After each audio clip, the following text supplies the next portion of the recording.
Di antara begitu banyak ya, daerah-daerah yang mencoba untuk mengusulkan daerah baru, pemekaran, daerah khusus dan istimewa, saya kira salah satu yang menjadi concern publik hari ini soal keinginan Solo ataupun Surakarta yang mencoba untuk diusulkan untuk menjadi wilayah yang istimewa. Ya Solo memang konotasinya itu cukup luar biasa karena itu dianggap sebagai sebuah mengacu pada salah satu epicentrum kekuatan politik yang ada di Indonesia. Bismillahirrahmanirrahim. Assalamualaikum warahmatullahi wabarakatuh. Belakangan ini ada salah satu diskursus politik yang saya kira mendapatkan atensi publik yang cukup luar biasa, yaitu soal adanya sejumlah wilayah yang meminta untuk menjadi daerah khusus, dan ada pula wilayah yang meminta untuk menjadi daerah istimewa, dan banyak juga wilayah-wilayah provinsi, kabupaten, dan kota untuk dimekarkan menjadi provinsi, kabupaten, dan kota yang baru. Tentu ini tidak terlepas dari rapat dengar pendapat antara Kementerian Dalam Negeri dengan Komisi 2 beberapa hari yang lalu yang saya kira di situ kemudian mencuat. Misalnya Kementerian Dalam Negeri menyebut ada sekitar 341 usulan pemekaran wilayah baru. Kalau kita mau rinci satu persatu, ada sekitar 42 provinsi yang coba diusulkan untuk menjadi provinsi baru, 552 kabupaten yang coba diusulkan menjadi kabupaten baru, ada sekitar 36 kota yang diusulkan untuk menjadi kota yang baru. Di luar itu ada 6 daerah yang diusulkan untuk menjadi daerah istimewa. Salah satunya adalah Surakarta ataupun Solo. Dan yang terakhir adalah ada usulan 5 wilayah yang kemudian diusulkan untuk mendapatkan otonomi khusus. Memang kalau kita membaca undang-undang terkait dengan otonomi daerah tahun 2014, di situ memang ada semacam pengakuan dari bangsa Indonesia terkait dengan karakter khusus status sebuah daerah, di mana daerah itu dinilai berbeda daerah-daerah yang lain daripada umumnya. Ketentuan ini kemudian misalnya mengatur terkait dengan ada 2 bentuk kekhususan, yaitu otonomi khusus, yang kemudian yang kedua adalah daerah istimewa. Jadi memang kalau ada wilayah-wilayah yang mencoba untuk mengusulkan supaya wilayahnya itu menjadi wilayah khusus, kemudian menjadi daerah istimewa, itu sebenarnya adalah yang sesuai dengan kaidah-kaidah undang-undang yang terkait dengan otonomi daerah.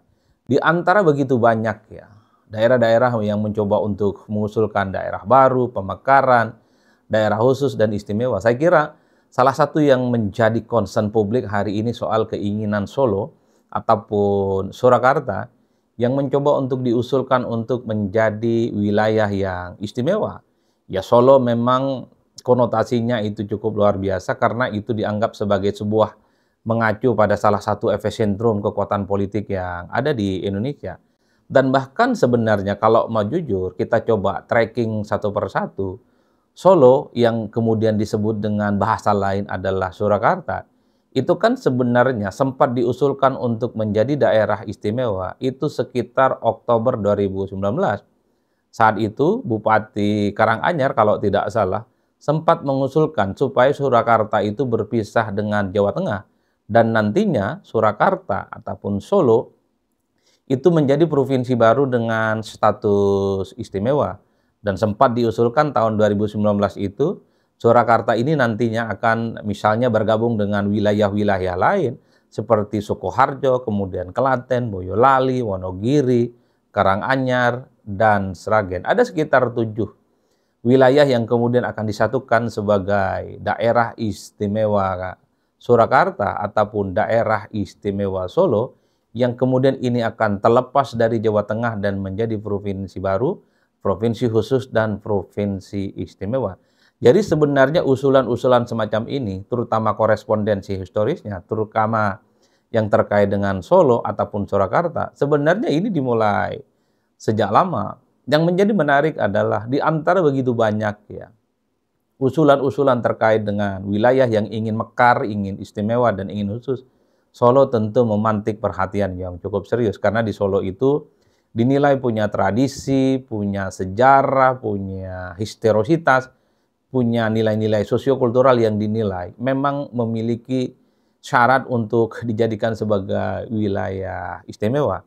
Tapi sekali lagi inilah Indonesia, inilah politik kita. Tapi usulan soal Solo menjadi daerah istimewa, itu kan pastinya dikait-kaitkan dengan mantan presiden yang ada di Indonesia. Bagi saya, usulan soal Solo untuk menjadi daerah istimewa ini tentu tidak terlepas karena memang sejak lama supaya daerah-daerah itu tertentu menjadi provinsi baru, kabupaten baru, dan kota baru.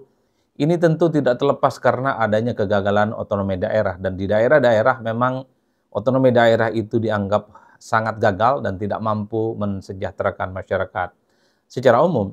Yang ingin saya katakan adalah, kenapa di antara sekian begitu banyak usulan otonomi daerah ataupun daerah khusus dan daerah istimewa itu Solo yang selalu menjadi sorotan? Ya tentu karena Solo itu dinilai punya karakteristik yang khusus. Banyak orang penting, orang hebat, dan bahkan mantan presiden juga adalah orang-orang Solo. Jadi wajar kalau kemudian isu terkait dengan Solo diusulkan menjadi daerah istimewa, itu selalu menjadi sorotan. Tapi kata Arya Bima, salah satu pimpinan Komisi 2 mengatakan, ketika Solo diusulkan menjadi salah satu wilayah istimewa, ini pastinya akan menimbulkan kecemburuan politik dari daerah-daerah yang lain. Kalau Solo diusulkan, apalagi misalnya disahkan menjadi daerah istimewa, kenapa di tempat yang lain tidak bisa? Bukankah wilayah-wilayah lain, sebut saja misalnya di tempat saya, Madura, itu tidak diusulkan untuk menjadi daerah baru, daerah khusus, dan daerah istimewa? Bukankah Madura juga memiliki karakteristik yang cukup unik? Bukankah Madura juga punya historisitas yang cukup panjang? Dulu waktu zamannya RIS, Republik Indonesia Serikat, Madura itu juga sempat menjadi negara bagian, yang kemudian menjadi bagian negara kesatuan Republik Indonesia. Di pulau ujung Pulau Madura, Kabupaten Sumnep namanya, itu juga ada keraton. Artinya apa? Kalau kita melihat dari karakteristik demografi ataupun sosiokultural, termasuk perjuangan yang cukup panjang, ya saya kira bukan hanya Solo, saya kira bukan hanya Surakarta yang kemudian layak untuk diusulkan sebagai daerah istimewa. Madura di kampung saya, menurut saya, memang sangat layak untuk dimekarkan menjadi daerah khusus ataupun menjadi daerah istimewa. Jadi pernyataan Arya Bima sebenarnya mengkonfirmasi kalau ini menjadi daerah istimewa Solo, ya itu pastinya akan menimbulkan kecemburuan terhadap wilayah-wilayah yang lain. Lalu apa yang kemudian bisa kita sampaikan dalam diskusi ini? Nah, yang kedua, begitu banyak wilayah-wilayah yang mencoba untuk dimekarkan menjadi otonomi khusus ataupun wilayah istimewa. Ini memang tidak terlepas dari kegagalan pelaksanaan otonomi daerah. Yang saya kira memang dalam banyak hal soal otonomi daerah itu jauh panggang dari api. Alih-alih mensejahterakan masyarakat, masyarakat justru semakin terpuruk, semakin sulit untuk mencari pekerjaan, dan daerah tidak bisa berkembang secara pesat.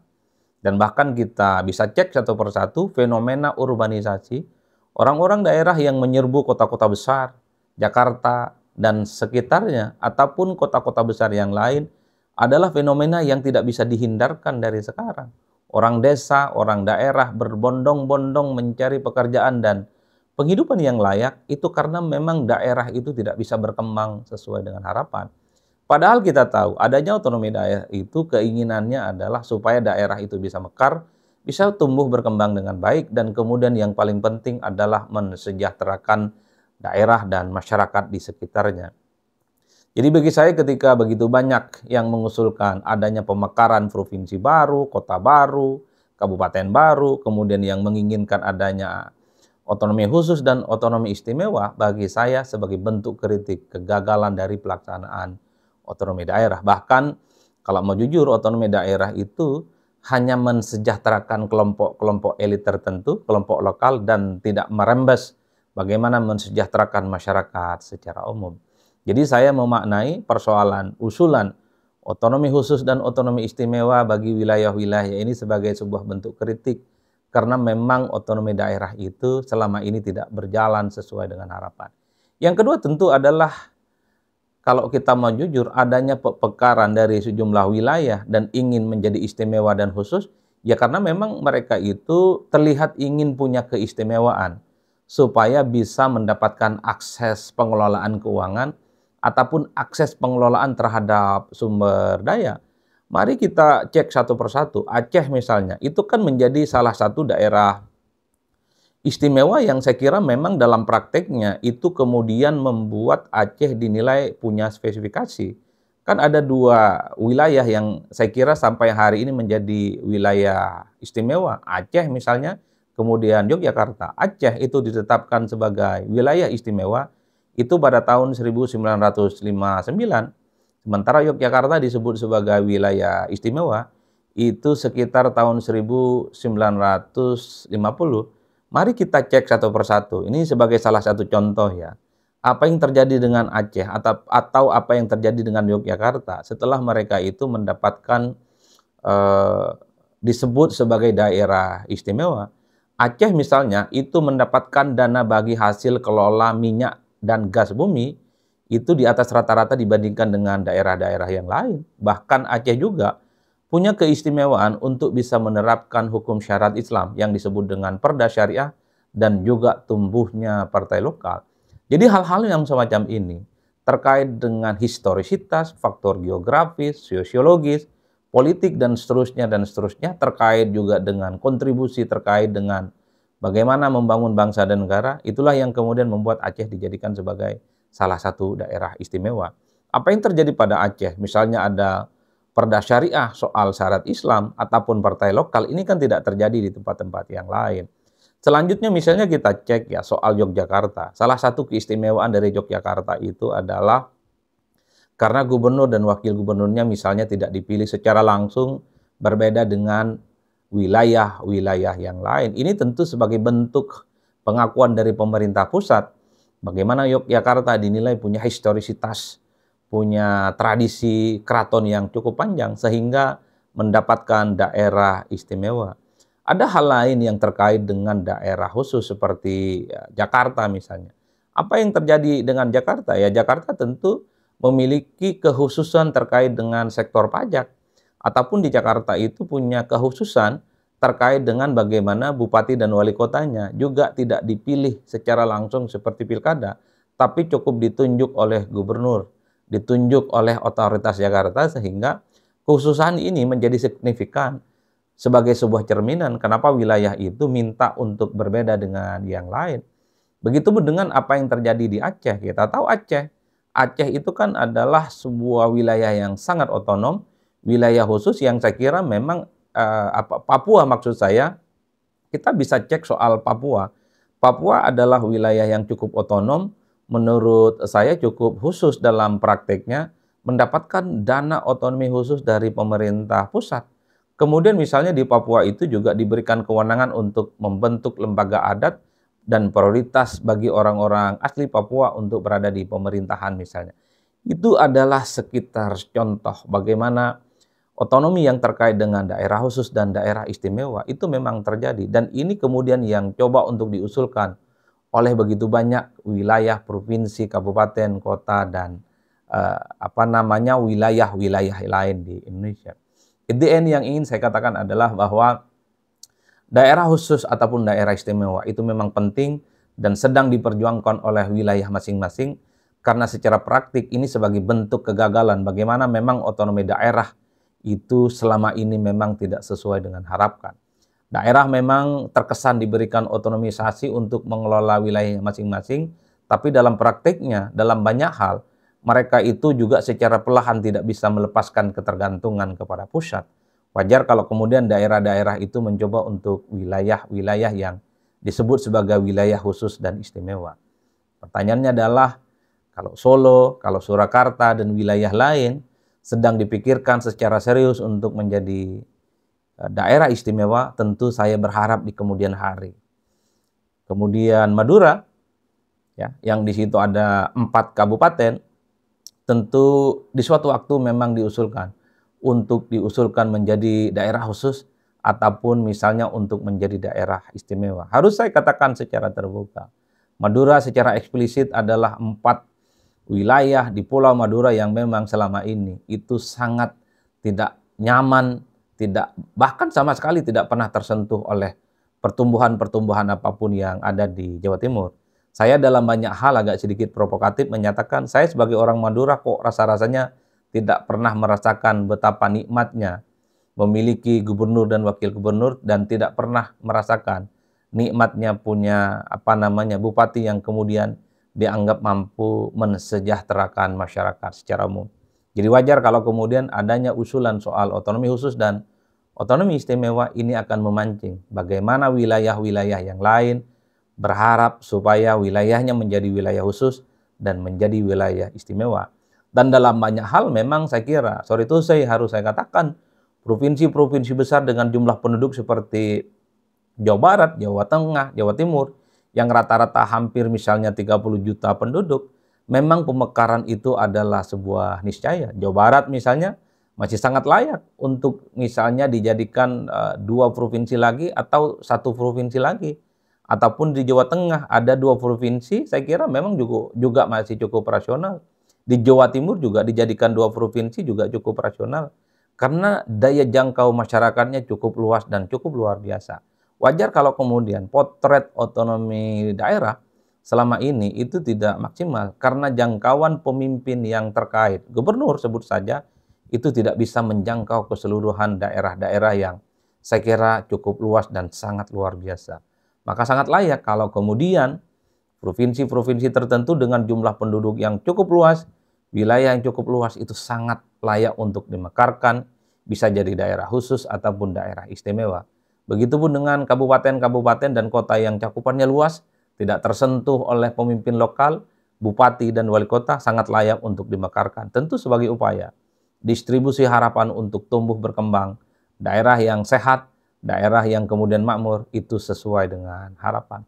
Jadi saya kira di situ, dan semoga kita berharap usulan adanya otonomi khusus, pemekaran baru, kemudian daerah istimewa, ini bukan hanya sebatas bancakan dan keinginan-keinginan elit yang sekedar untuk mempertahankan kekuasaan politiknya di level daerah karena mereka sudah tak lagi menjadi orang penting di pusat. Tentu kita tidak mau adanya pemekaran wilayah baru, adanya otonomi khusus dan daerah istimewa. Ini tak lain adalah keinginan dari para elit untuk mencengkramkan bagaimana kekuatan kuku politik mereka juga ada di daerah-daerah. Dan yang kemudian kita sangat khawatirkan, semoga tidak terjadi dengan adanya upaya untuk memekarkan wilayah baru ini, akan lahirlah praktik-praktik yang kemudian manipulatif, praktik-praktik curang seperti tindakan korupsi yang justru akan membuat bangsa ini akan semakin terbebani, tidak bisa berkembang menjadi bangsa yang besar, bangsa yang hebat, dan kemudian akan menjadi bangsa yang kemudian kompetitif, bisa banyak bicara dalam konteks dunia internasional. Jadi kita harapkan niat baik supaya otonomi khusus, pemekaran daerah baru, termasuk juga otonomi istimewa, itu membuat masyarakat betul-betul sejahtera dan diperhatikan. Kuncinya adalah kesejahteraan rakyat. Bagi saya secara prinsip, kalau niatnya adalah mensejahterakan rakyat, rakyat mandiri, rakyat bisa bekerja, hidupnya nyaman, hidupnya happy, apapun judulnya, mau pemekaran, mau otonomi khusus, mau daerah istimewa, saya kira memang harus sangat layak untuk didukung. Dan sebaliknya, apapun judulnya, kalau pemekaran, otonomi khusus, dan daerah istimewa ini hanya sebatas kepentingan elit, memperpanjang kekuasaan dan kuku kepentingan mereka di daerah, sebaiknya ini tidak perlu dilakukan dan sebaiknya pemerintah harus mengabaikan ini sebagai sesuatu yang nantinya akan dijalankan sebagai wilayah-wilayah baru.